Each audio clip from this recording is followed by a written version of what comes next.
Brothers and sisters, God bless you. We are live for another episode of Faith the Nation, where we dive into the realm of politics, news, current events, and we put on our biblical spiritual eyes so we can see what is truly happening behind the scenes. I'm your host, Deacon Alex, and I'm here with Brother Matt and Brother Jonathan. God bless you guys. Good to see you, brothers.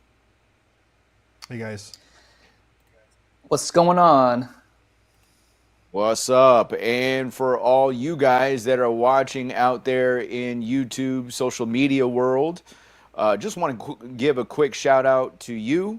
I see Brother Jonathan, the Christian. Is that you, Brother Jonathan, or is that somebody else? It's not me. Okay. Somebody else. An imposter. Somebody else. Gail, imposter. Gail Urge, God bless you. Welcome back. Trump, she says Trump is back and putting America first. Praise the Lord. Matthew Q says word. And we've got JD Young Earth 777. Dan Clifton and Abla says shalom. Amen. Amen. All right. So starting at the top, we're going to get right into it. We've had definitely some big news out there in the tariff trade war that Donald Trump has seemingly signed into to take effect starting tomorrow. Now this is a developing story, so we've had some new developments, but this was going on. In addition, we wanted to talk briefly about the immigration and what's been happening, just to give you guys a little bit of an update with what is going on with the immigration and the deportations. And Brother Matt, we've also got some news about Zelinski apparently spilling the beans. So, where do we want to start, brothers? I think we should definitely start with the trade war and all of the news coming in regarding the destruction of the New World Order with Elon Musk and DOGE getting access to the Treasury Department, the mainstream media just going absolutely insane.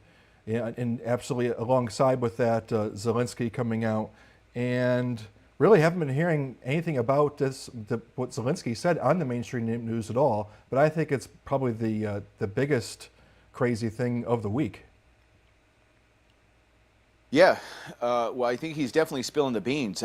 He said something like, out of the $177 billion that the United States sent as quote-unquote foreign aid or even aiding in the war with Russia to support Ukrainians and the Ukrainians in the war with Russia, U.S. has sent over approximately $177 billion over to Zelinski and the Ukrainians. But Zelinski comes out recently and says, well, I think we have the clip, right, Brother Matthew?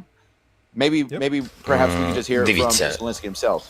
Я коли чую, і раніше чув, і сьогодні ми чуємо від Сполучених Штатів Америки, що Америка дала Україні сотні мільярдів, 177, якщо сказати більш точно. Така звучала точна цифра, яку підтримували або голосував Конгрес, тощо різні організації. Дивіться, я як президент воюючої країни вам говорю, ми отримали більше 75. Тобто 100 мільярдів з цих 177 або 200, говорять навіть деякі люди, ми ніколи не отримували. І це важливо. Бо ми говоримо про конкретні речі, бо ми отримали це не грошима, а зброєю. Ми зброю отримали на 70 з чимось мільярдів. Є навчання, тренування, є додатковий транспорт, є не тільки ціну на зброю, були гуманітарні програми, соціальні тощо. Але коли говорять, що Україна під час війни отримала 200 мільярдів на підтримку армії тощо, це неправда. Я не знаю, де всі ці гроші. So, number one, I don't even know why they're receiving any billions of dollars, but he said that they've only received approximately 75 billion. That's 102 billion dollars that supposedly America's claimed to have sent over, but he just hasn't seen it. And my question is, where's this money going? That's what I want to know. I think I have. Yeah. Well. Oh, sorry, brother. Yeah, go ahead. Please jump in. Yeah. According to the Blaze, quote, a newly discovered document points to missing 1.8 billion in US aid to Ukraine. This document reveals a path to follow the money, implicating Ukrainian oligarch Igor Kolomoisky. He is accused of stealing billions from private bank and laundering the money through a network of companies worldwide. Kolomoisky has ties to Burisma, the Ukrainian gas firm associated with Hunter Biden, and to President Zelinski. Now, Deacon, I remember you were saying that this could all be related to the Biden crime syndicate, and if this article from the Blaze is onto the truth of this situation, then it sounds like you are onto something yourself. Yeah, well, when we were talking about this yesterday, and obviously, Matt, I don't even know why nobody's really talking about this, right? But it seems to me that the reason why nobody's talking about it is because it seems like the Biden crime family was at it once again, at the end of Biden's presidency, right at the very end. What does he do? But he sneaks in a emergency bill that sent billions of dollars over to Zelinski. And if Zelensky's now saying that he hasn't seen at least even half of it, less than half of what supposedly sent over to him, then is this money going to Biden? Is it going to Hunter Biden? Because this was the whole thing about the laptops, Hunter's laptop sham that was supposed to come out 4 years ago during the Trump re-election. And what did the media do? But they shot it down and they said this is disinformation.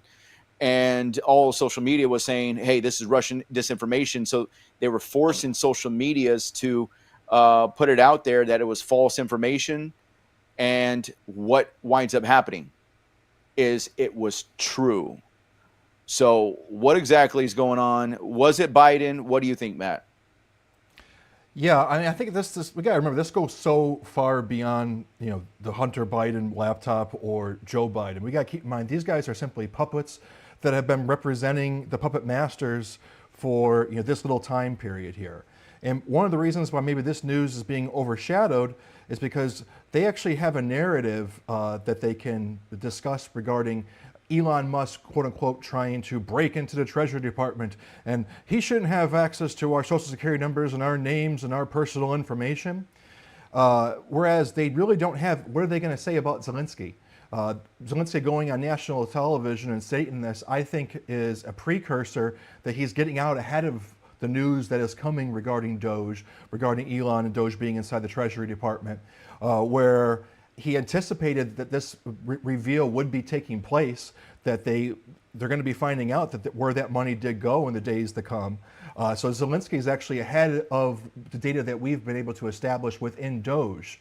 I mean, $100 billion, this is one thing when it's in the land of conspiracy and conjecture. It's another thing when you have somebody who has nothing to lose. There's only one possible situation that could be going on beyond Zelinski telling the truth, and that's that he stole the money himself. But there's obviously a chain of custody, and we'll be able to see the payments that went or didn't go. But obviously, he's speaking in not English. I guess is that Russian? Or they speak Ukraine or whatever they speak language over there. But he further on goes to say, hey, and don't get confused. He's not just talking about dollars and checks that have been wired through like the SWIFT banking system, but he's also taking into consideration physical bombs, tanks, ammunitions, military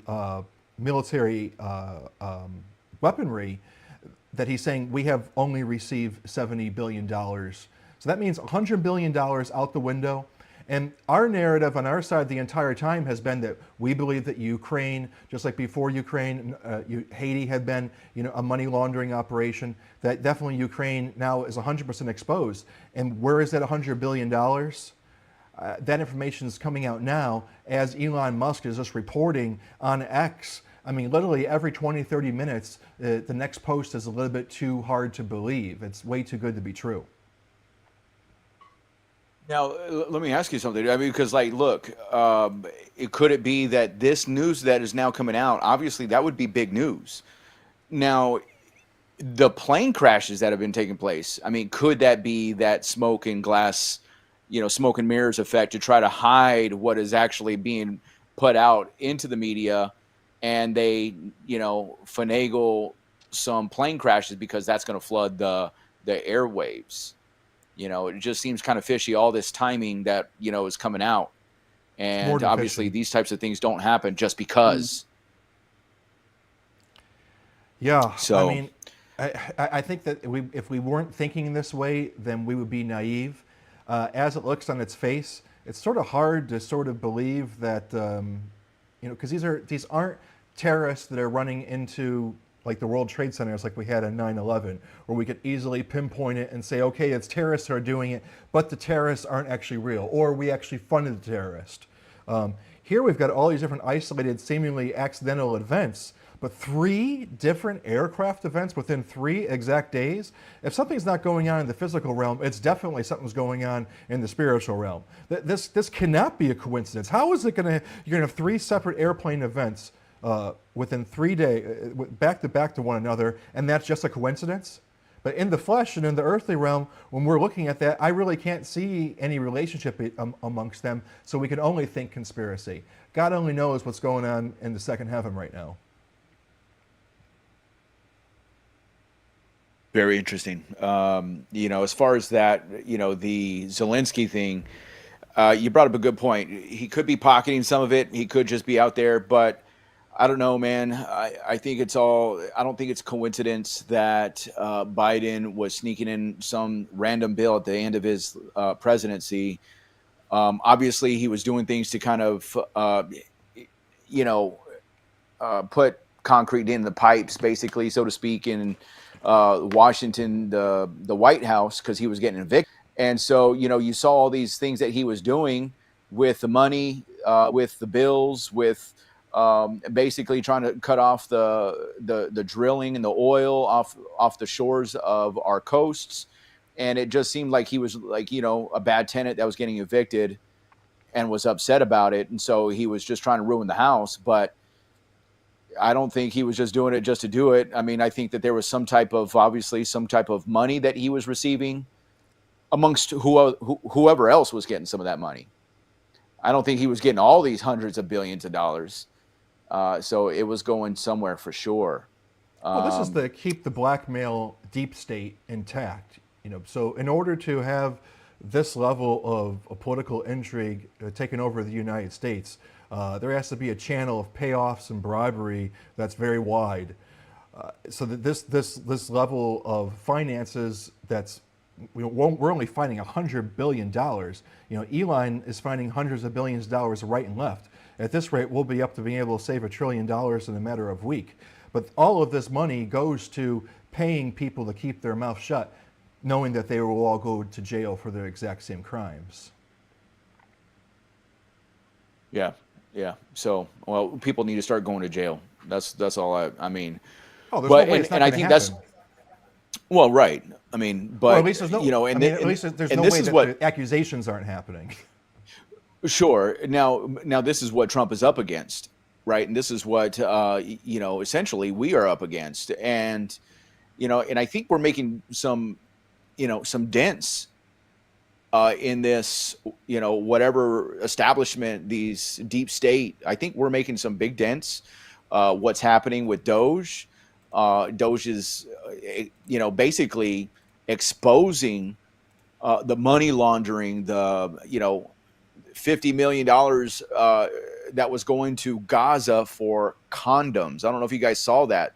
There was $50 million that was found that was dedicated to Gaza for, yes, condoms. And it's like, why would they send $50 million for that? And I mean, these types of things that just don't make sense.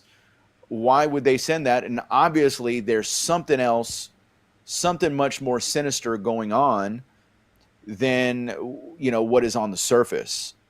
Well, this is the way that you cook the books. These are the line items that you're seeing that they're appropriating it. It's just that, why would they do it like this? What person involved in tax evasion or hiding, money or assets that they might own in order to save money when it comes to taxes would do it in this manner? We're seeing reports coming out from Elon Musk on X.com today that they've got Dixie cups that they're selling for $1,000 a piece. Yeah, that they're doing. I saw that. 250,000 or was it 250 million a month on K-Pod cups into the Pentagon, where most people working at the Pentagon aren't even in the office. So it's like, they obviously, this is crimes, this is corruption, this is theft, this is embezzlement, with a purpose that's way beyond greed, way beyond the desiring of money. This is the way that this false empire has been sustained, is through these books that are now being opened up. But you would think that you would hide that, a little better than $1,000 per cup of coffee. But this is the thing we find. That must be that demons. Colombian tariff coffee that's coming, that, with those new tariffs for that Colombian coffee. You know what I'm saying? I don't know. Hey, Jonathan, feel free to chime in anytime here. But my thoughts of this but recently, I've always wondered why, when we're doing deliverance and we're dealing with these demons, why didn't I ever get one that's like, hello there, Matt. Good day to see you. Oh, I saw what you were doing 3 weekends ago, and you think you're going to cast me out? There's just, I've seen these demons. They don't seem to have the super intellect and the super level of intelligence, in the supernatural realm. Maybe they're that stupid, manipulating the behind the scenes as well. They just have this bad of ideas and how to cover up their crimes. Or maybe it's that witchcraft mentality of thinking that everything is hidden in plain sight, that it has to be available for you. You have to open the door and let them in, and therefore they show you exactly what they're doing under the guise of you just not looking at all. Correct. Yeah. Brother Jonathan, how do you feel about all this? You got anything to say? Get you up in here, bro.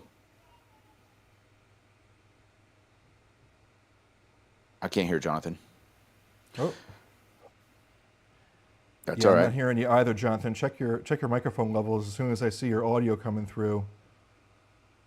So while he's working on that, some of the things that DOGE, Department of Government Efficiency, now, so this is some of the stuff that they've actually already stopped. $53 billion in wasteful spending. DOGE has identified this amount in wasteful government spending. $420 million in contract cancellations in the first 80 hours of operation. DOGE canceled contracts primarily targeting DEI initiatives and unoccupied federal buildings. $1 billion in DEI contracts and Planned Parenthood funding. DOGE has put funding for Planned Parenthood on the chopping block. And, when we start talking about tariffs, and I know we're not really there yet, but, people are like, oh, well, these tariffs, I mean, it's going to cost us money and, it's going to raise this. But you see, when you couple that with cutting your spending, when the government cuts their spending and you get, maybe you get taxed a little bit, or these tariffs or whatever, that's a counterbalance. So, the media is always going to spin it one way, and it's always like, oh, Trump bad, orange man bad. But the result is always going to usually in the positive. And so we're going to get into that a little bit. But these plane crashes, we were talking about, Matt and Jonathan, we were talking about how, we had these plane crashes come in. Literally starting on Tuesday. We did our last live stream on Monday, and I think it was the very next, or even that night or the next night, that we had a plane crash in D.C., tragic, and I don't even think we need to play any videos for that. I think everybody's seen it. And then the next one was in Philly. That literally looked like a missile. And then we had, it wasn't a plane crash, but a jet that was taking off in Houston on the runway. The engine caught on fire. And it's like, man, what's going on here? Yeah, that's day 3. That's like, dude. Yeah. Oh, I hear Jonathan. Yes, sir. Oh, you can hear me Go ahead. back. Yeah, Yes. I mean, I was just gonna say, to Matt's point about can they really be this dumb to do things out in the open, and maybe it's that, maybe that's the point. It's doing it in the open, and I agree. I think there's, and you've actually said it before. There's a degree where, you're trying to do your best to cover up evil, but then there's a degree of stupidity where you're not really good at covering it up. But I also would offer that I think maybe there's a third thing where it's you kind of do it in the open, and because some of these governmental bodies and systems that we have are so bloated, and there's so many places to pass the buck, and when you're kind of trying to get to the bottom of things, it takes a long time when you're going through some of the processes we have in our government. And I think, like, with this whole money thing, I imagine that if they thought that DOGE wasn't going to exist, they would presume that they could get away with this, because this kind of laundering could be hidden in the big, amount of people that are doing all of these types of things. If that makes sense. There's so many moving parts in our government. And as you know, one of the reasons why DOGE is awesome is because it's looking into, these bloated parts of the government, whether it's people or money, and we're trying to get it to a size that makes sense. And I just think that there's a lot of places for people to hide right now. Yeah, 100%. Hey, while we've got a little bit of a break, why don't we, if we can get everybody that's watching, let us know where you're watching from. Let us know what state, what city, even what country that you're watching from. And do us also a favor. Be sure to hit the like button. Even if you could share it to your social media, get the word out that we're doing these podcasts once a week. We're probably going to talk about maybe changing a different day. You might have noticed a little bit of a difference in our platform. So we're working on something a little bit newer. We may be doing this type of style coming in the near future. We may continue with this. So let us know what you guys think of the style versus the last one. And in addition, we also have a brand new YouTube channel, Faith the Nation. It's going to be branched basically off of the Christ Forgiveness Network. We would like for all of our subscribers at Christ Forgiveness, we have over 500,000. If you can, come on over. Click the subscribe button, Faith the Nation. And we would love to see you guys there. And so we're excited about that. In addition to that, also just want to give a shout out to our next sponsor. We have a couple different sponsors. This sponsor is going to be Jesus Saves Signs. For those of you guys that are into evangelism, you love to sport the Jesus gear, the Jesus merch. What better way by getting a shirt that says Jesus Saves? Simple, 2 words, but it gives the gospel. They got all kinds of cool things like these little wristbands. They've got gospel tracts. They've got signs. So a link to that is in the description below. And I also want to give a shout out to Taylor, his daughter Soapery, which we use in our house. It's handmade Christian soap. Everybody has to buy soap, so you might as well buy it from a Christian-owned business. My soap actually has frankincense and myrrh, so I clean biblically. Make sure you guys clean biblically as well. A link to her store is also in the description below.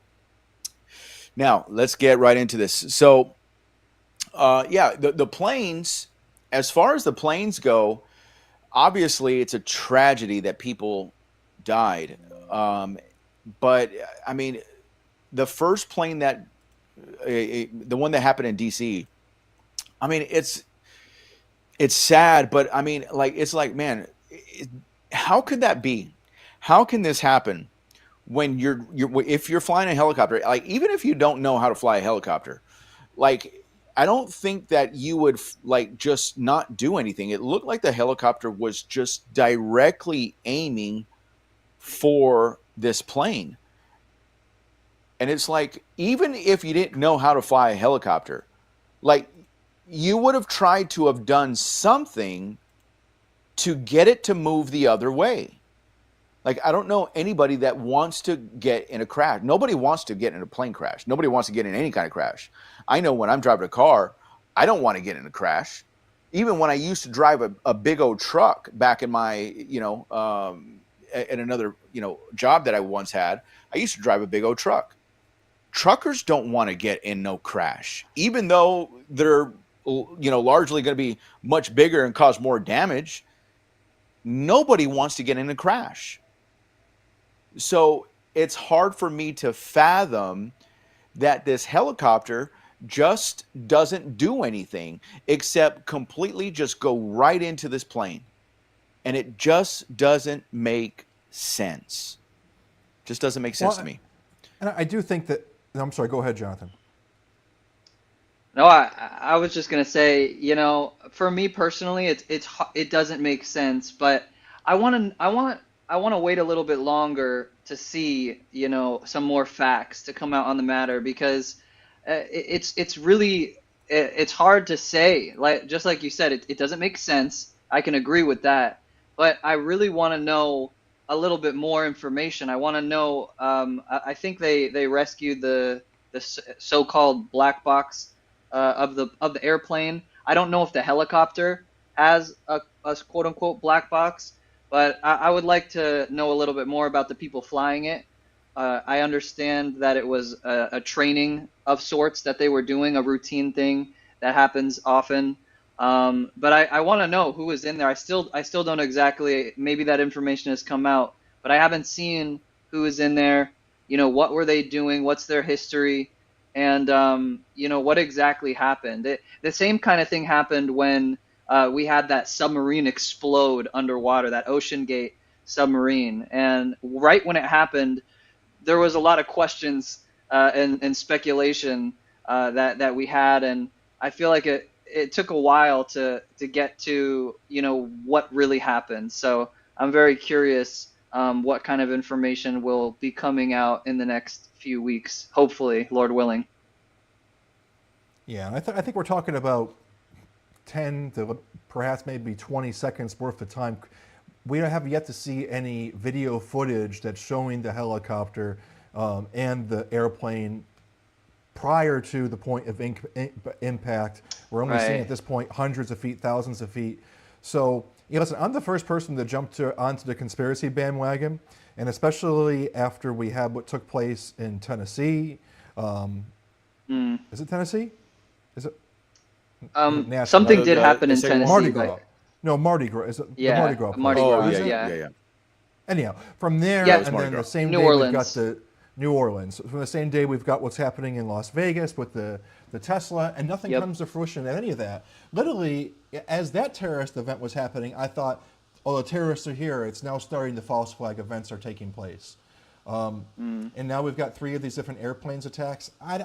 There's nothing that I can hold on to. Only thing I could think about is this is a very sophisticated psyop, or maybe a warning not to proceed any further as an indicator of what's about to come next by the powers that be. Or it's just, hey, I guess we just got 3 days in a row, 3 different plane catastrophes for the first time in how much history? I don't really know.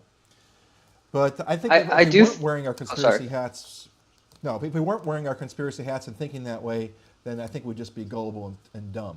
But also, if we're running around with our heads cut off saying it's a conspiracy, it's a conspiracy. So far, there's no data to suggest that at all whatsoever, except for good old critical thinking.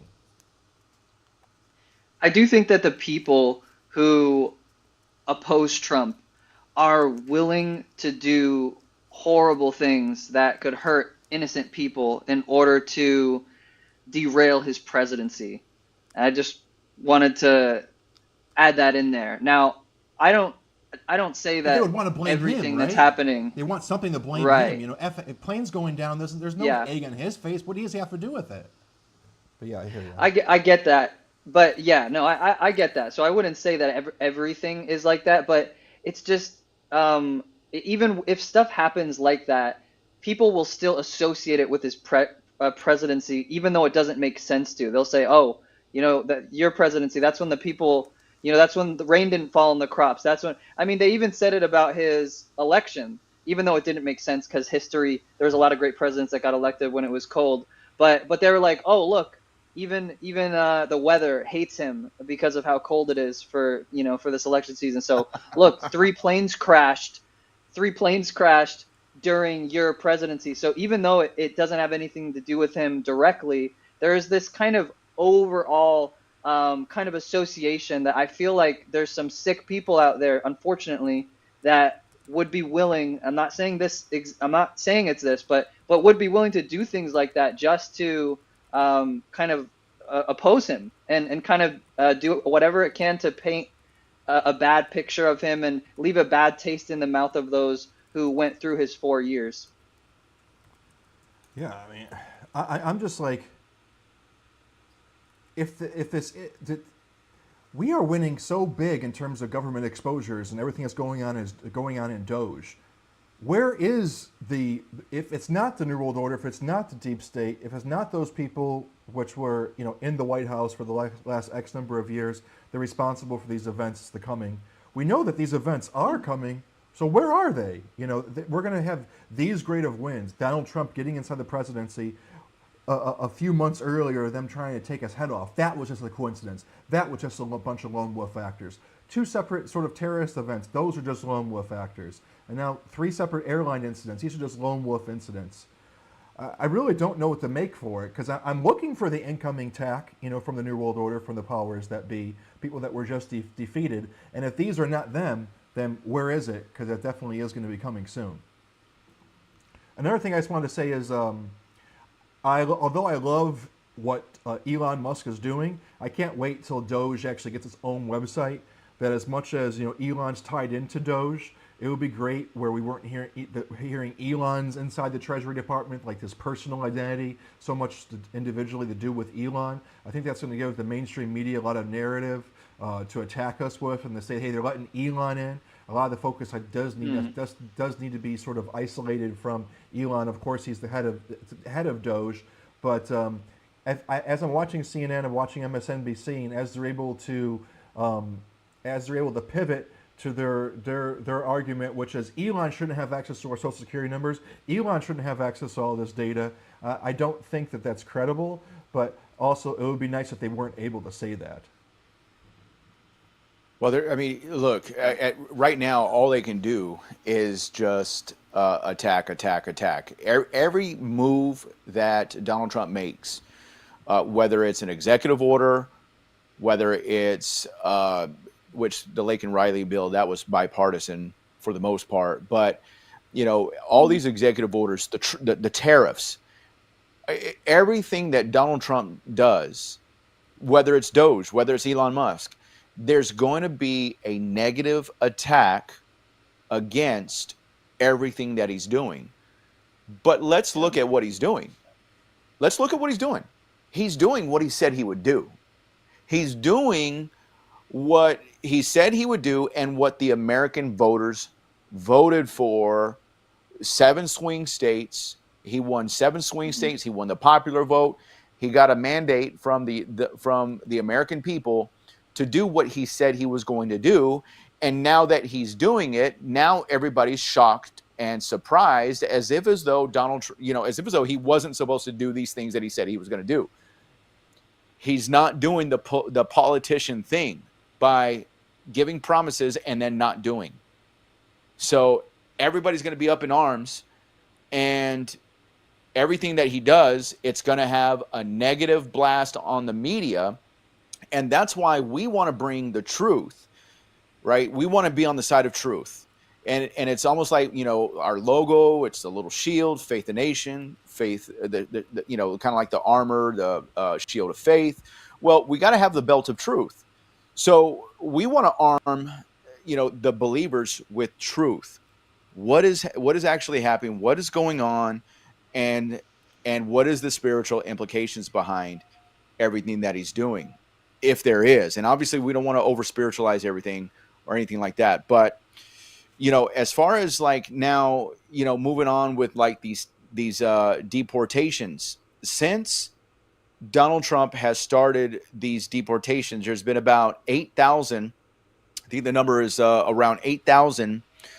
It says here by January 31st, the total number of arrests by ICE was reported at 7,428, which gives an average of approximately 617 deportations per day for the first 12 days of Trump's presidency.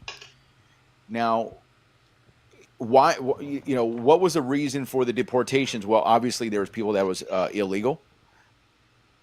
There's a lot of criminals that came in that obviously we don't want criminals. The people that were responsible for murders, manslaughter by drunken drivers, and the list goes on. Drug dealers, and this whole thing with the fentanyl. And this is actually what's caused some of these tariffs for Donald Trump to actually begin implementing, right? And it has to do with like the fentanyl and the drugs and, really opening up the borders. And so when we elect Donald Trump to be a president, to actually close the borders when he said so, now everybody's coming up in arms and they're upset because he was going to stop government spending, the excessive government spending. He was going to tariff. He wants to cut the income tax. I mean, there's just a lot going on. Mm-hmm. Yeah. I'm going to ask you guys to step in here. Yeah.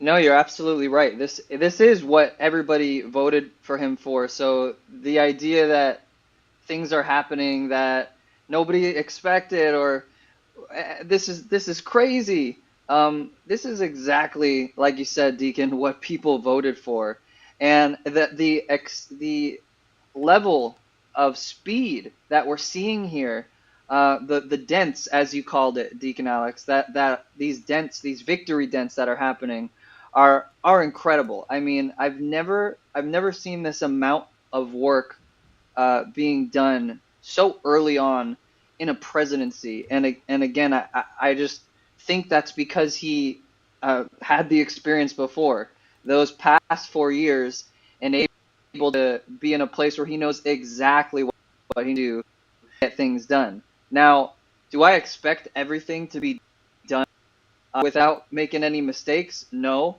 because right now they're moving fast, right? They're moving fast. They're breaking things. They're replacing them, so to speak.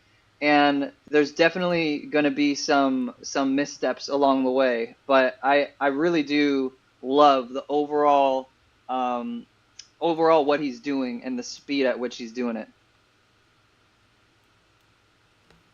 Yeah, 100%. Go ahead. No. I mean, I agree. Obviously, I mean, I'm just trying to come to terms with the level of go on X right now on Elon's page, and you're going to see everything from USAID exposures right now. The real reason they're talking about USAID right now, because what they probably did is, not that they're working out spreadsheets, but in the software, which Elon did say he's taken some of the world's best software developers and deployed them at DOGE. But they might be looking at something of the equivalency of what you might know to be like an Excel spreadsheet. They're simply, sorting that Excel spreadsheet by those which have the largest dollar figures. And we're seeing, USAID, Mike Benz had been going through all this data as well. And what we're seeing is that, how there's so much talk about George Soros. what's coming out now is it seems like George Soros, this 90-year-old man, might just simply be the patsy. Because every time George Soros's money is involved, guess who else's money is there as well? USAID. So Elon Musk calling it a corrupt organization, I think we might have gotten a little bit too used to the word corruption. This is not corruption, this is treason. And this is another level of deception. And for those of us who have been, on this side of history, fighting for this moment that we're in right now, this is a great victory. But it seems like this is going to be an overwhelming amount of data that we're getting in terms of the corruption, where I'm excited to see what's going to take place. But I just can't imagine that this enemy who's been involved in destroying the United States by wasting our taxpayer money, destroying the United States dollar through increasing inflation. We'll see how this goes. Yeah, and I think something that will be interesting to see as well in regards to the USAID is going to be if they will in fact just level the whole thing entirely, or are they going to go through systematically and cut the things that are obviously evil and need to be cut and destroyed. And the reason I say that is, oh, okay, I just lost myself for a second. The reason I say that is because the USAID may have situations where the aid is actually going to a good place, and it's a good, let's think of it as like a pie chart. Maybe like 5% of it or 10% of the pie, it's going to the right places, and then maybe 80% of the pie it's going to the wrong places, and that needs to be cut out. The reason why that might matter is because if we cut aid, not USAID, again, it needs to be, the evil things need to be destroyed. But if there are aids that are going to the right places, what could happen is, our foreign adversaries such as China would be more than happy to fill in the gap where we pull away.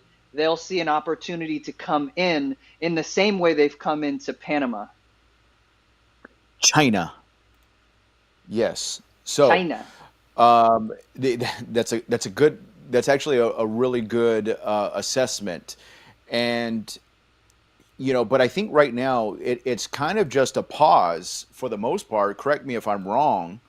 From what I've heard about the USAID shutdown, it was kind of like a halting and a pausing, so that this way they can go in and see, okay, where's this money really being allocated, and is there a real need for this money to go where it's supposed to be going? And it's any type of change like this, the liberal left or the establishment, whatever you want to call them, deep state, whoever's involved in that is going to start, raising the red flag and crying wolf.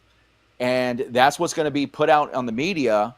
They're going to say, oh, see, he told you he was going to be a dictator. Here it is. Here it is. He's a dictator. And they want the people to get upset. And those people that maybe were the independents that were on the edge, they didn't know whether to vote for Kamala or Trump. And they want to try to steer people against Trump. But at the end of it all, I think what is happening is really good.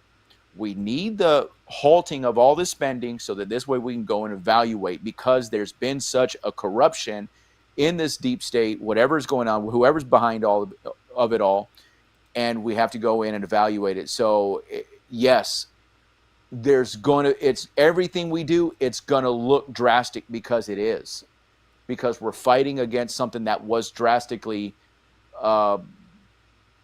antichrist or globalist. They were pro-globalist. So anyhow, those are my thoughts on that AIDS thing. Yeah, no, and Marco Rubio has been appointed to head up USAID temporarily now. We know that last night the governmental website for USAID was taken offline. And I agree with you, Jonathan. And it also seems to be the president's sentiment that not to throw the baby out with the bathwater. Obviously, these humanitarian projects are the best place for the enemy to attach and hide himself. It's always within these these goodwill organizations that we're going to find nefarious bad actors hiding, and therefore, because it requires a tremendous amount of money in order to care for the vast number of people, they require these large budgets, and that's where you're going to find it's very easy to steal and infiltrate these particular departments. But I think by placing Marco Rubio as the temporary director of USAID definitely gives us the indicator that the entity and the organization and the good things that they do obviously is no problem. Whether we destroy this name and start something else new, definitely agree that USAID is. I think that the biggest find here right now is what Mike Benz is releasing, and that's the data that he's suggesting that every time Soros is making a donation, you've got this USAID right there. Soros makes a donation for $12 million, where there's USAID making a donation for $25 million.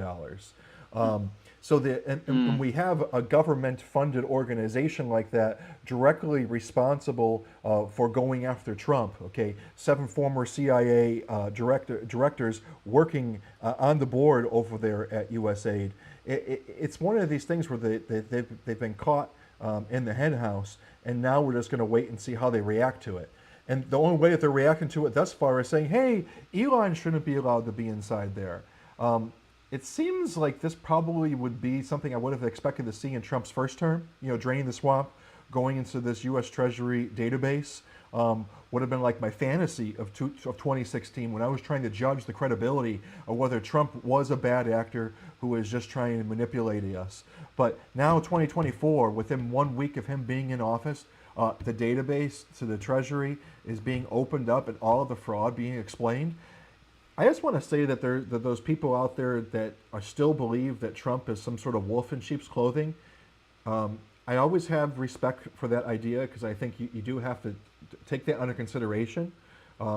With the vast amount of data that the powers that be have had access to for social media now for over a decade, Alexa devices in our homes for well over a decade, the capability to sort of read what it is that is going on and read the metrics. But now, today, we've seen too much happen within the last week to think that Trump is doing anything but fulfilling every single one of his promises.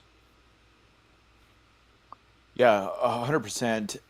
This whole thing with the former senator, now Secretary of State, Marco Rubio.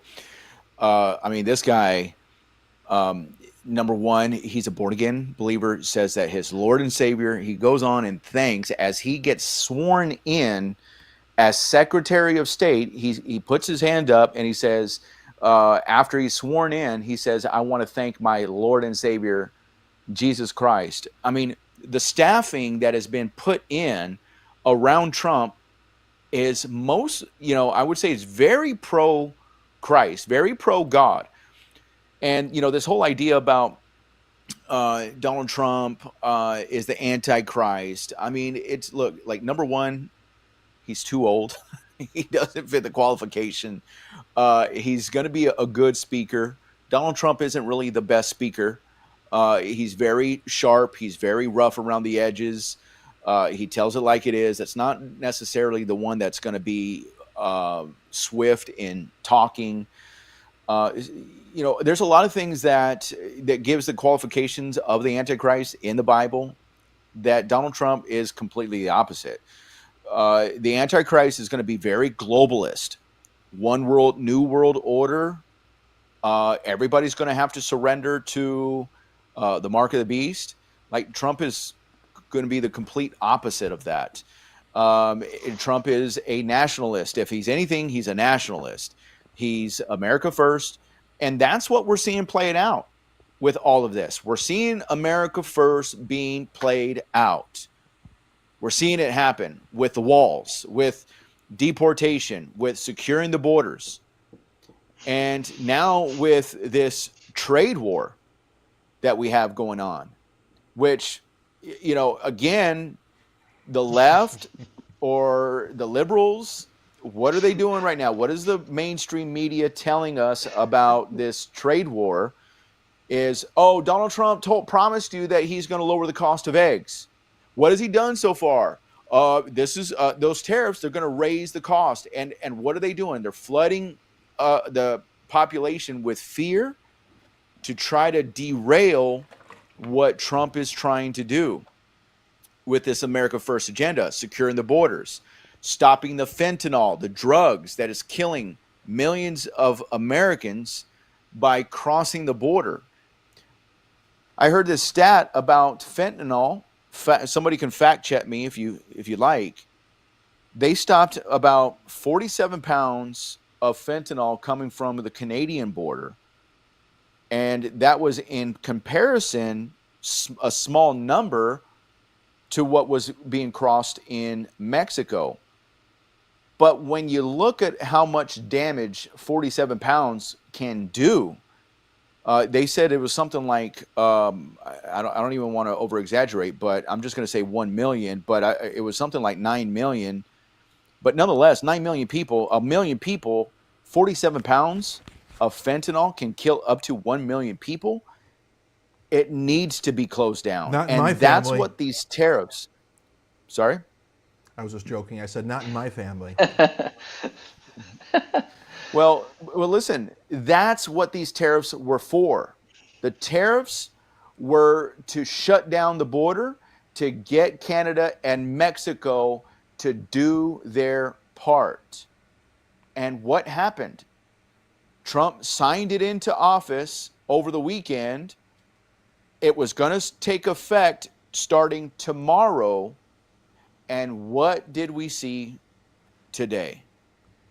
What do we see today? We saw that Canada bowed the knee, lack of better terms. Let me start with Mexico. Sheinbaum, Claudia Sheinbaum was the first one that Donald Trump had a phone call with the day before the tariffs are going to come into effect. They're going to come into effect tomorrow morning or about midnight tonight. And Claudia Sheinbaum gets on the phone, calls Donald Trump, and they come to an agreement. Claudia Sheinbaum sends 10,000 troops, Mexican troops, to aid the border, to secure the border, to stop the illegals from coming in, to stop the fentanyl from coming in. And that's what Donald Trump wanted. He didn't want to just go into a trade war just to go into a trade war. See, Donald Trump was putting himself in a position to come to the negotiating table when Mexico didn't want to come to the negotiating table. They didn't want to come to the and so what does he do? He puts a tariff on them so that they can come to the negotiating table. And who has the advantage? Who has the upper hand? Donald Trump. Same thing with Canada. Yeah. They had go ahead, brother. Take over. Jump in. No, I was just gonna say, yeah, I mean, Trump. I think we've seen, based on how Trump has been wielding this whole tariff thing, that it's not that Trump thinks that tariffs are just this amazing, perfect economic solution for everything, but it is in fact being used as leverage, and I think he's also serious when he when you can call it a threat, you can call it whatever you want, but when he says he's going to do it, I think he's willing to do it if people are not going to play ball. But an example of him, kind of showing his hand is he was asked by reporters if there was anything that Canada or Mexico or some of the, I don't remember the place, but they're like, is there anything they can do to stop the tariffs that are coming? And he said no. In that moment, he was like, nope, they're taking effect like tomorrow. And but what did we see with Colombia, right? Like when the Colombian president wasn't willing to take their people back, their illegals back, we had Trump saying, okay, emergency tariffs are happening right now. And then the Colombian president, is like, oh, you know what? No, we're going to accept everybody. And then, that situation is now postponed. And I think with Mexico too, now their situation was postponed for a year, right? Because they started to play ball. Now 1 month. Now is it 1 month? Okay, so 1 month. 1 month. I Yeah. thought I'd heard it was a year. Um, but yeah, I think that this is clear that Trump doesn't just see tariffs as this beautiful economic, fix to everything. I do think it is leverage in these cases that we've seen so far, and I do think he's willing to change his mind uh, and not use them the moment people are willing to do what he wants them to do. Yeah. No, Yes. I think Yeah. Go ahead, brother. I think Sorry. that I mean, using that as a negotiation option, it's definitely part of the puzzle pieces, right? So how could that work if we were to gameplay that? If I were to say, hey, you're getting tariff 25%, you're like, please, 25% is way too high. And then you come back and you think about it, and then you're like, all right, we're going to do 12%. It makes 12% seems a little better than 25. So perhaps it is like a negotiating type of tactic. However, the rhetoric that I'm hearing and what I'm sort of sniffing out is in the same way where Trump said, hey, I imposed these tariffs on China. And during the Biden administration, because they were getting hundreds of billions of dollars because of those tariffs, they couldn't repeal them, nor did they want to repeal them. So it definitely is more than, I believe it's definitely more than a negotiation ploy. I do see that tariffs are going to be the normal operating paradigm. But I don't think that 25%, 20%, 15% is going to be the norm. So perhaps that's a little bit where his negotiating is coming from. And beyond, I also caught that, Jonathan, that when he said, when Trump said that he would, that Canada couldn't do anything, is there anything they can do in order to change this? And he said no. I thought that was a little bit shocking. Could he be put in the 30 days just because of the pushback which has been received? Perhaps, but I think it's a little bit of both. Go ahead, Alex. Well, yeah. So look, these tariffs, it's the art of the deal. I mean, Donald Trump did write a New York Times bestseller, The Art of the Deal. It's all about leverage. Okay, who has the leverage? America.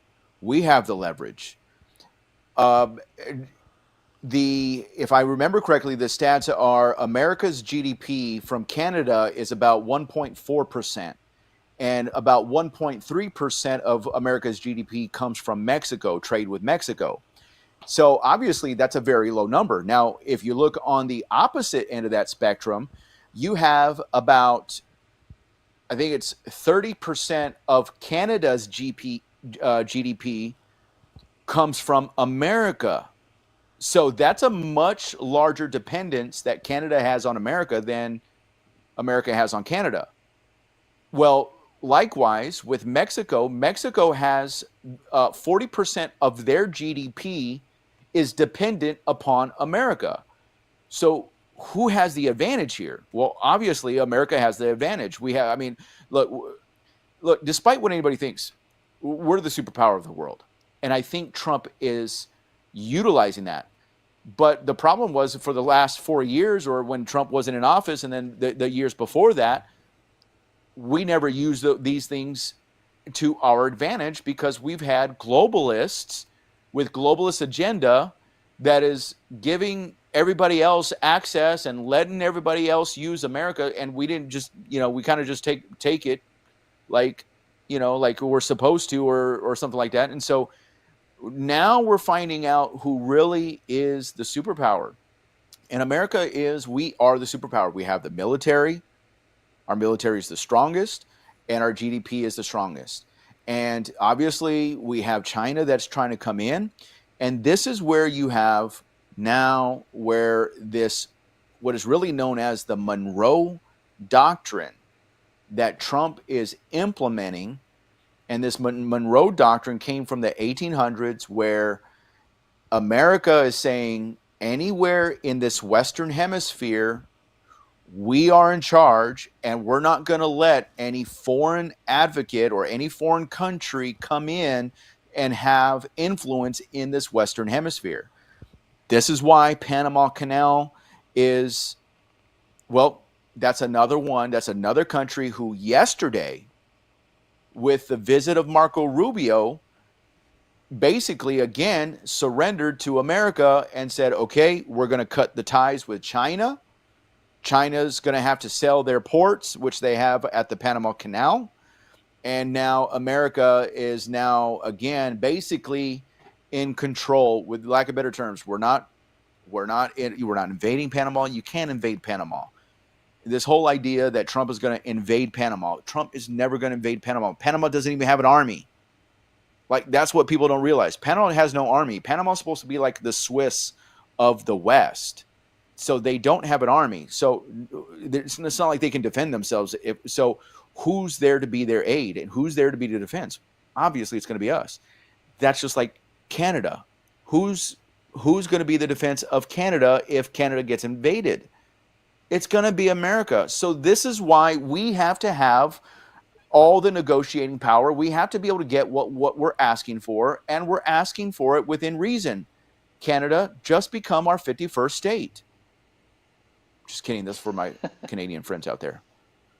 Anyways, I don't think Trump is kidding. Go ahead, John. Matt, well, Matt, he's were you not going to say kidding. something? No, I was just going to say that I don't know. that Trump is. We know that over the past 4 years or whatever, God knows how many years, that our reputation as the global superpower of the world has been slipping. Our belief that we were going to remain the global superpower of the world was slipping. So yeah, everything that Trump is doing definitely is putting us back in that position so we can believe in ourselves and so that others can believe in America, and America being worthy of being that centerpiece of trust that offers stability to the global financial markets.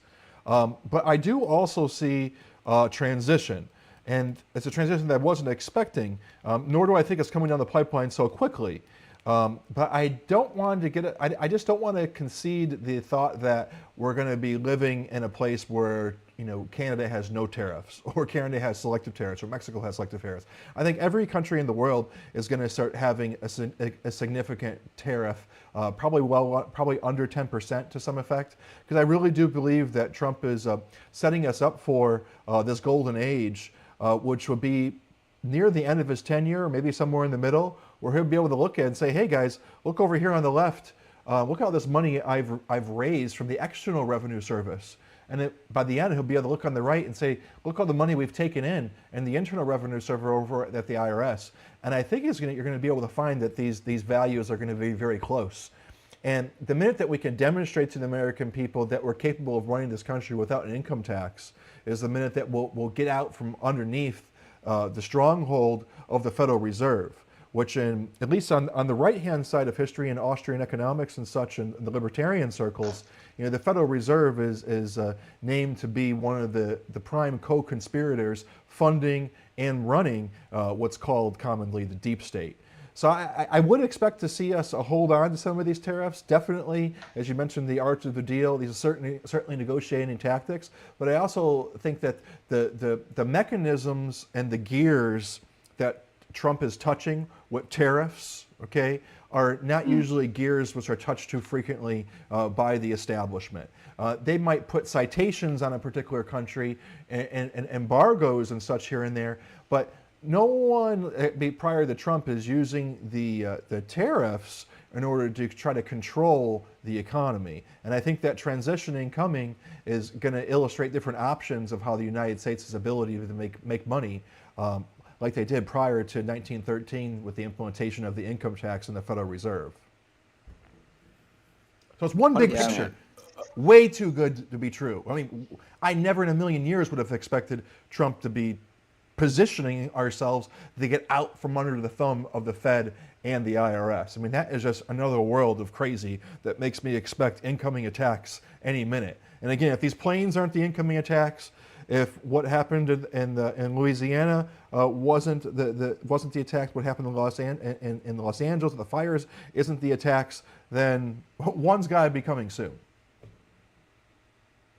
Yeah, like, look, I don't think some of our viewers, and I don't even think we actually really understand what might be on the horizon. As you mentioned, Brother Matt, let's let our viewers, let me try to make this clear to the viewers. What might possibly be on the horizon if everything continues to go according to the plan of this new administration, the ending of the Federal Reserve, the ending of income tax, there would be no more income tax. And then people would say, well, where's the money coming from? Well, the money would come from tariffs.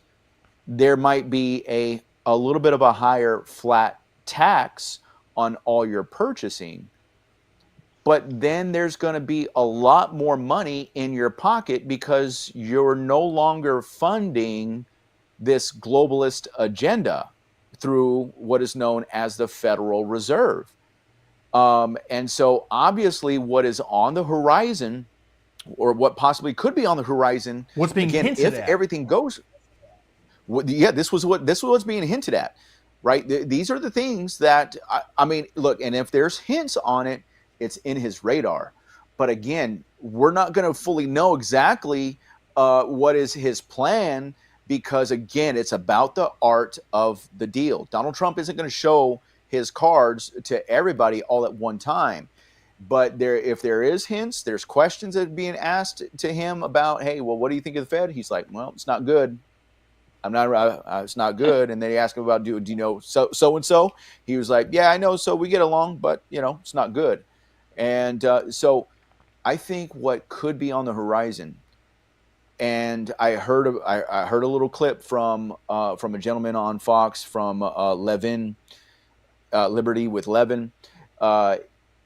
He said that what could be on the horizon could be as big as the American Revolution, and also what took place in 1860s with the revolution of the Civil War. And so there's that type of implications that could be on the horizon. And if it ends up in a positive note, I think we'll all be better for it. I think so too.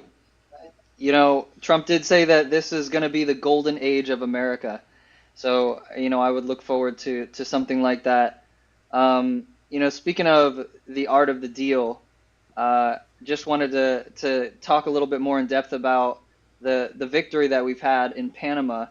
Trump didn't even, to my knowledge, and correct me if I'm wrong, he didn't even necessarily, at least publicly, threaten tariffs on Panama. He just said there would be they would do something big to respond if they didn't cooperate with what he was asking and some of their negotiations. And one of the wins that we were able to get so far is some of our military ships are going to be able to pass through for free. I think it costs like $3 million a year, for some of these ships to be coming through. So that's nice. I was kind of wondering about the whole China thing when he was saying China controls the Panama Canal, and so you touched on it a little bit, Deacon. There's a company called Hutchinson Whampoa, and this is the company that's really an offshoot of China, controlled by them, connected to them, and it's in an area of Panama called Balboa. So it's on one of the sides of the Panama Canal, and they actually have been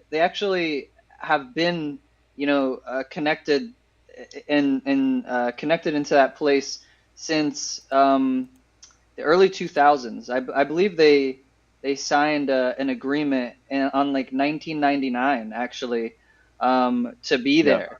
So they've been there for a long time, and typically contracts, port contracts can be anywhere from 20 to 40 years, and obviously at the time of them kind of signing up to be there, you have the country themselves, Panama themselves didn't get their full quote unquote independence until I believe it was 1999, And I just want to correct. I think Hutchinson and Wampo signed a contract in '97. So that means before they had full official sovereignty, um, they were already signed in. So America actually was connected and probably in communication and involved in this deal while it was being done. And I was asking myself why. Why would they have allowed this to happen back then? But as much as it was fun to think about the possible conspiracies of that, I think the truth is that China was not a big player in the way that they are now. Back in the 90s, they were still a rising economic power.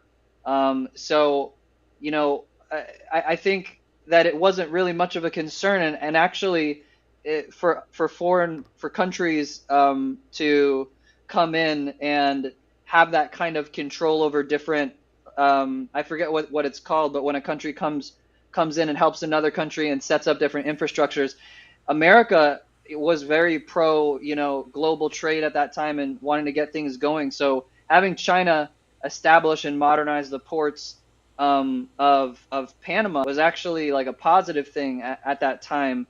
But what bothers me though is that their agreement, this contract that they had, this port contract, was renewed in 2021. So if there was any time to have some major renegotiations, it would have. I think it would have best been then to not re-sign, because it's probably re-signed for another 20 years. So getting them out of that spot that they're in, it sounds like it could be pretty complicated with the contracts. There would have to be a lot of negotiations. There are things you could do, but it depends how desperate Panama would be to get Chinese influence out of their canal. And we probably, one of you guys probably mentioned this already, but the reason why this matters is because if there was ever a time where we were having a war with China, they could shut down one of those ports of entry and make it so that our ships would have to go around. And I think it would take like 27 days extra or something if we can't go through there. I'm not too sure, but it would majorly affect our ability to get things. So it matters that they're there. But the good news of all this is that Panama is doing something. Obviously, they have agreed to let military ships pass through, but they've also agreed to detach themselves from something called the Belt and Road Initiative, which is something that China has established in Panama in 2017. And essentially, it's just more investment. They're investing, building infrastructure. They have very ambitious projects, but it's really these contracts that they're signing. Obviously, China is looking to get more control over very important areas of Panama. So the Panamanian president said that they are going to not renew their contract, and they might get out of it immediately, which it wouldn't get rid of it wouldn't get rid of China's control via Hutchinson, Wampo, and Balboa right away, but it would stop this rapid expansion that we're seeing in Panama with China. Yeah. Really quick, I just want to jump in here with some breaking news. It's nothing major, but I think it could develop into something. It's really what kind of all the same stuff that we're talking about. It says I just got notified on one of the a channel that I trust for breaking news. It says that United States Air Force RC-135 is currently operating over sovereign Mexican territory.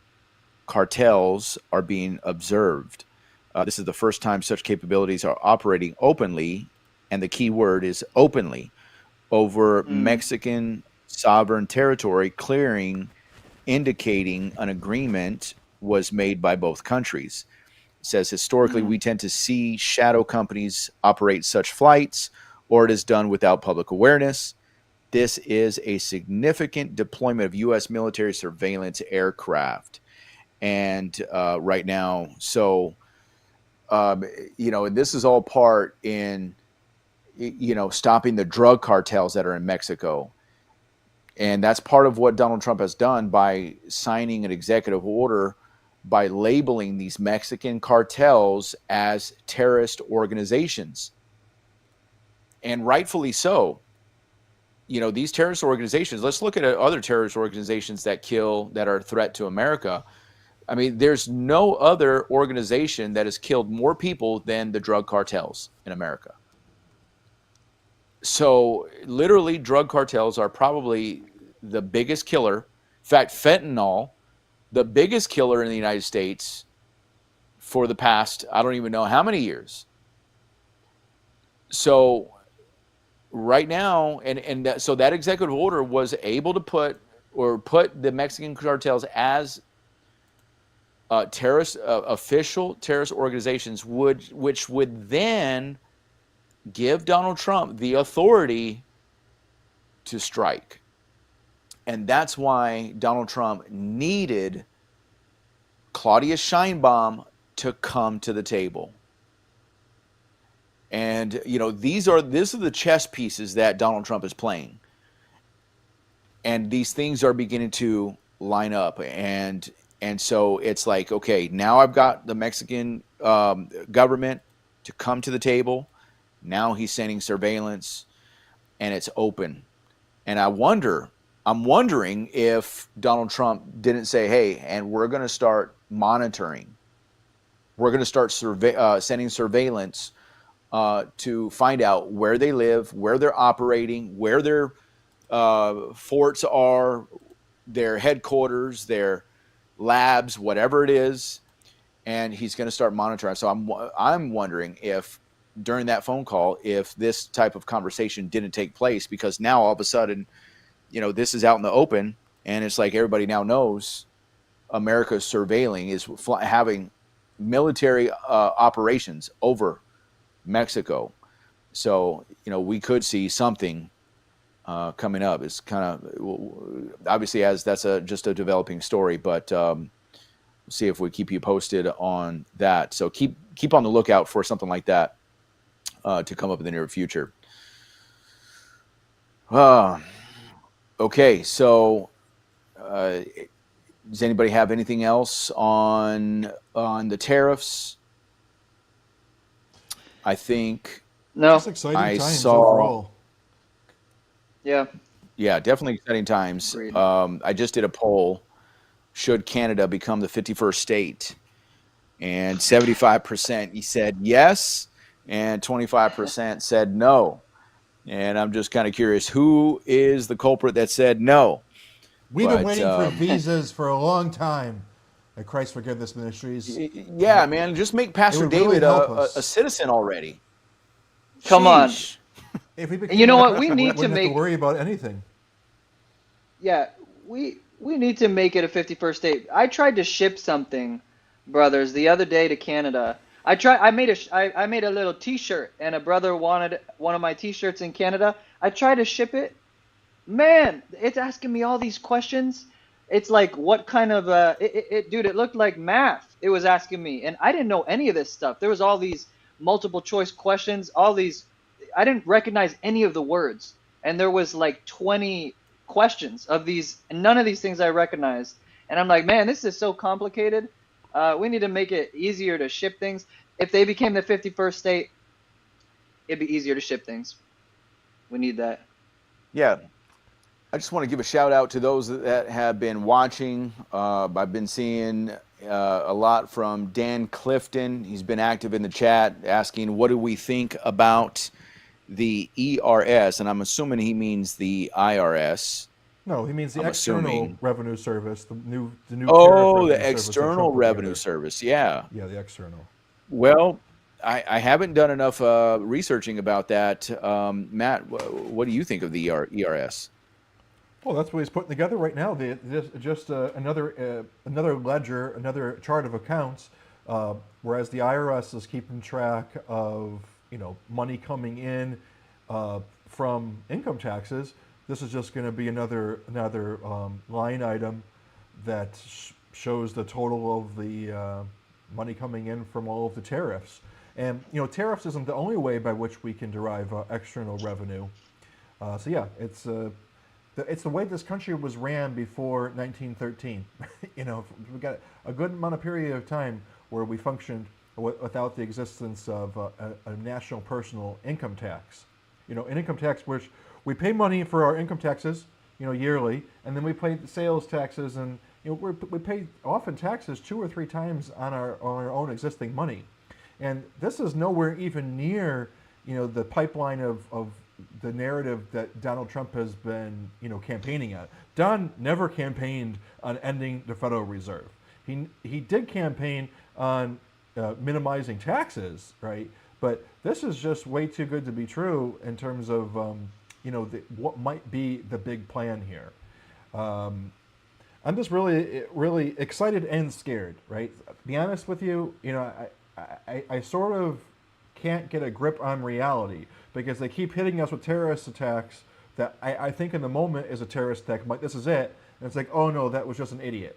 Oh, okay. And so it keeps happening over and over and over. And meanwhile, I'm anticipating, their response. But the New World Order and the people, the puppet masters behind the scenes that were in the process of kicking out of, the government, when they respond, they're going to be responding in a way that isn't just to punish us per se. They're going to respond in a way that advances their agenda to get them back into power, right? And it's just that all the events that's been happening over the course of the past few weeks, whether it's the planes or this, that, and the other, I see a lot of fear that it pipes into the veins of the American people, but I don't see necessarily a trajectory of how it gets them or gets them back into power, advances their narrative in order to cause, Trump having a reduction in credibility.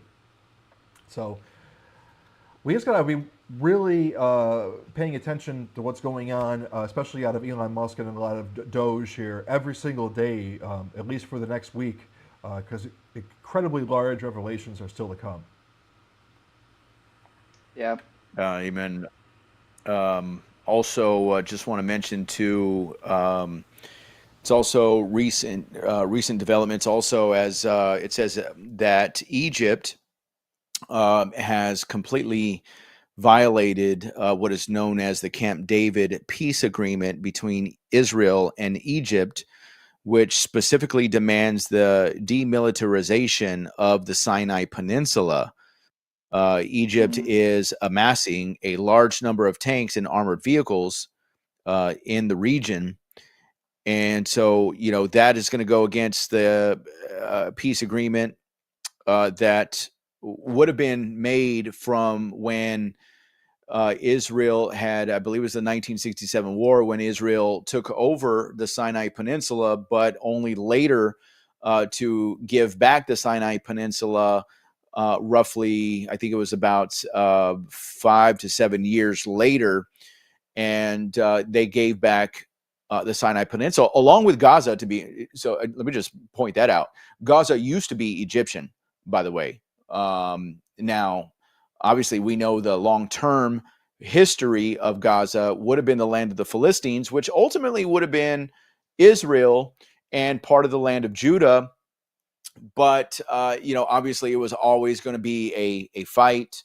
And there's been a long history of, the residents of Gaza being enemies of Israel. And so one has to wonder, what is Egypt doing, setting up and essentially breaking, a peace agreement over the Sinai Peninsula? Are they showing a sign of strength?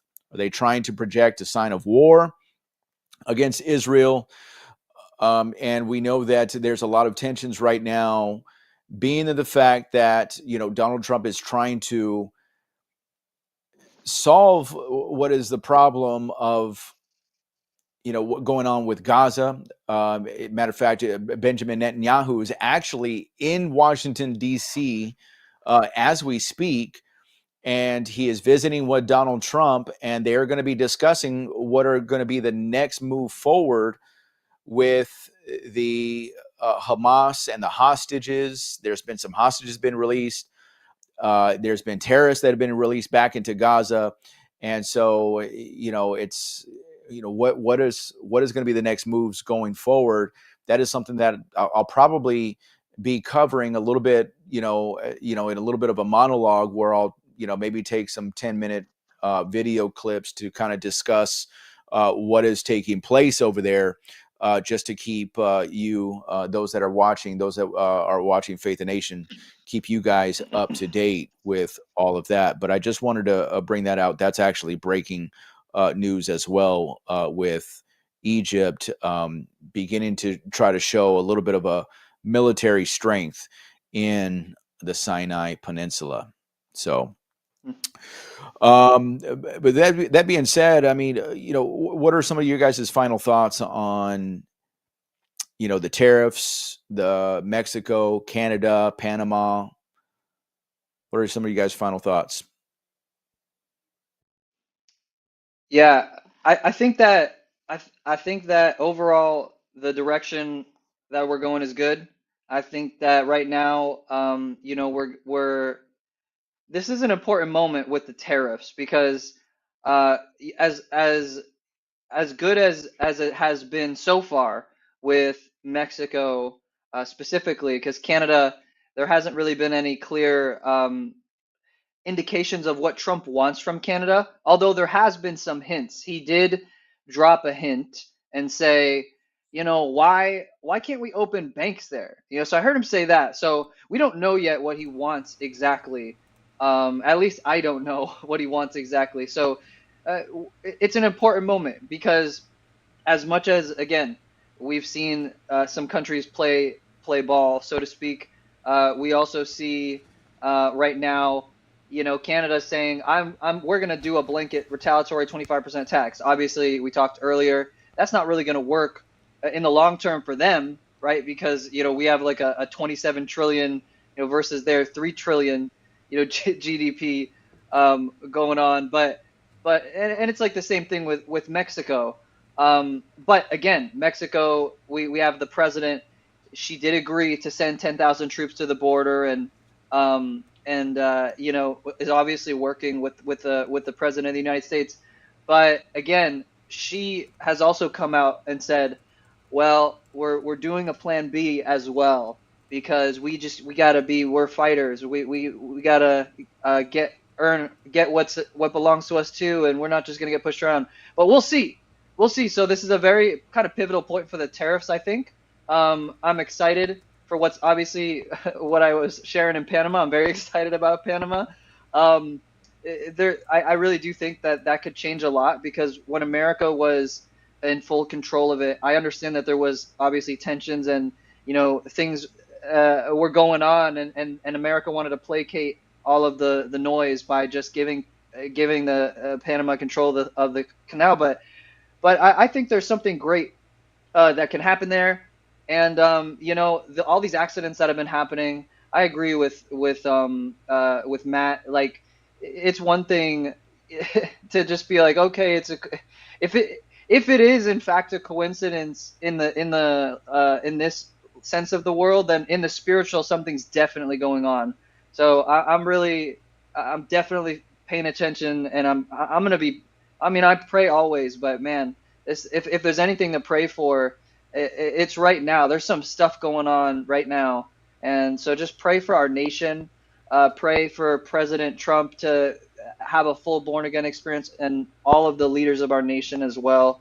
Yeah, that's my message. Pray for the nation and keep your eyes open. Amen. Amen. Yeah, no, just for me, even if I wasn't doing this show, I'm still watching all the same exact news that I'm watching. Definitely check out Mike Benz, check out Elon Musk, be watching Alex Jones daily, and really interested to watch the exposure take place. I think it's time for me where I'm learning about tariffs. I've been aware of usually the instruments and the gears that you can touch in order to sort of mess with things. I know that the left is all over television right now flipping out, about the use of tariffs. But the truth is, usually all of these little tweaks, happen behind the scenes by the Federal Reserve. And it's just not interest rates that the Federal Reserve does. It's not just the printing of new currency that the Federal Reserve does. There's a bunch of different techniques that has been behind the scenes for a long time, okay? That dictates whether inflation exists, whether or not we have prosperity, whether we've got a strong dollar or a weak dollar. Just the difference here is that Trump is deploying techniques that aren't so commonly yielded as a weapon, okay? And I really feel that the direction that Trump is going in, like we watched last night with Mark Levin, is going to lead to being in history greater than 1776. I think that's a tagline that we can steal, and just really exciting time to be alive, but extremely dangerous. I know that for all that I have in me, that the enemy is going to strike back harder than we've ever seen. There's a lot of prophets that are saying this and that, and there's also a lot of historians and common sense speakers and political pundits that are saying this and that.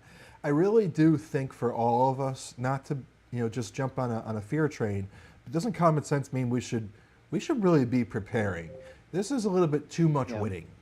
Okay, now I know what Trump means by that winning. We're going to be winning so much that Can we get that clip? The enemy is going. The enemy has to strike back, guys. Either that, or the enemy, as I've believed in with the New World Order conspiracy. There's these deep state influencers that they don't exist in the way that I've believed in them.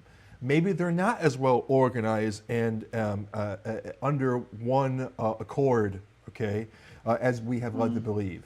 Maybe the same way that we can't get our act together, in the United States as the body of Christ with all these different denominations and stuff. Globally, we're all divided. Every institution on the earth is divided. Maybe the New World Order and our enemies are truly divided as well. So nonetheless, this is a time where I'm practicing good old-fashioned naivete that I'm calling faith, because I'm just being like, all right, Lord, it's all going to be in your hands. I'm used to thinking about this and being able to predict the future and see what's going to happen, and knowing that the enemy has to strike back. But God's been doing such weird things that I definitely want to keep my eye on the ball. But at the same time, I just really want to see what God is doing. But I am going to start preparing a little more than I have been, and I think that all of us should start preparing as much as we can as well for bad financial things that could happen sometime soon. Not because of Trump, but because Trump's trying to fix our country. The powers that be that just got kicked out are seeking to destroy us. Yeah, that's a good thought. For myself, I mean, I think obviously this whole America First agenda might have been more than what people, on the left, or even some people that voted for Donald Trump, might have been a little bit more than what they were actually thinking. And now that we've got, somebody that's actually doing within his power, doing what he said he can do, what he was going to do, obviously it's a little bit shocking to some. But I think if we just look at it at a surface level, this is what anybody who loves their country would want. Now, of course, we as believers, we are to be more identifying with our Christian identity than we do with our geographical identity. But man, and you know what? I was going to play a clip, actually. I was going to want a clip. Do you guys remember? We don't have to play it or bring it up, and I know I'm kind of extending. We were going to end the show, but did you guys hear J.D. Vance that said there's this old Christian concept where you love your family first, then you love your community, and then you love your nation, and then and after you love all of that, then you love everybody else in the world. I don't know, did you guys hear that? That was actually recent from J.D. Vance. Yep, I did. So there now. It's actually more of a Catholic idea. It comes from a Catholic doctrine called Ordo love, something like the order of love. Now, one of the things I would say is this: is it biblical? Well, to some degree, I would say yes. Right? Like, what does the Bible say in Acts chapter 1? It says that preach the gospel to Jerusalem and Samaria and Judea, and then go into all the world. Right? And so there's this idea like you have to start home. You have to start now. You have to start with where you're at. So what are we doing? We have to love God number one above all else. We love God. We love our Savior Jesus Christ. We give full allegiance to our Lord and Savior Jesus Christ. But then what do we do from there? It's we love our neighbor, and your neighbor is your family. Your closest neighbor is going to be your wife or your husband, your kids, those who live in the household. And then once you're doing that, I would say that yes, it is biblical. You love your neighbors as yourself, those that are around you, your communities, your cities, your towns, wherever you're living in. You extend that love that you have for God. You receive the pure love of God, and then you extend it out to your family. Because if you can't love your family, you can't love God, you can't love your family like how God intended. But it branches out. It goes beyond. It goes to the city streets. It goes into your state. It goes into your country. And then, yes, you go out and you preach the gospel. The right order for a bishop is you have to first run your family well. You can't be a good pastor or a good bishop if your house isn't in order, if you're not loving your wife, right? So it is biblical. It just because it's a Catholic doctrine doesn't mean it's not biblical, but it's biblical. It would be biblical. So I think there is a real structure here where you say, love God, love your family, your wife, your kids, then love your neighbors, then love your fellow community, those that are of your community. Then you love your state. Then you extend out that love to your country. And then you extend that love out to the rest of the people. Then you can love the rest of the people. So it has to start at home with your own personal relationship with the Lord. It has to start with you loving God, loving His Word, loving your family, loving your neighbor, loving your city, your state, your country, and those that you can affect worldwide. Friends, believe the gospel of Jesus Christ. That's where it starts. But there should be no reason why that after you love God, that after you get saved, and after you get discipled, and after you're doing what you're supposed to do for the Lord, there's no reason why that we shouldn't be able to rise up and faith the nation. That's going to do it for this video, friends and family. God bless you guys. Thank you for watching. Please be sure to subscribe to our new channel, Faith the Nation. Follow us on X. Those links are in the description below. Be sure to follow us, and we can't wait to see you guys on the next episode of Faith the Nation. God bless you.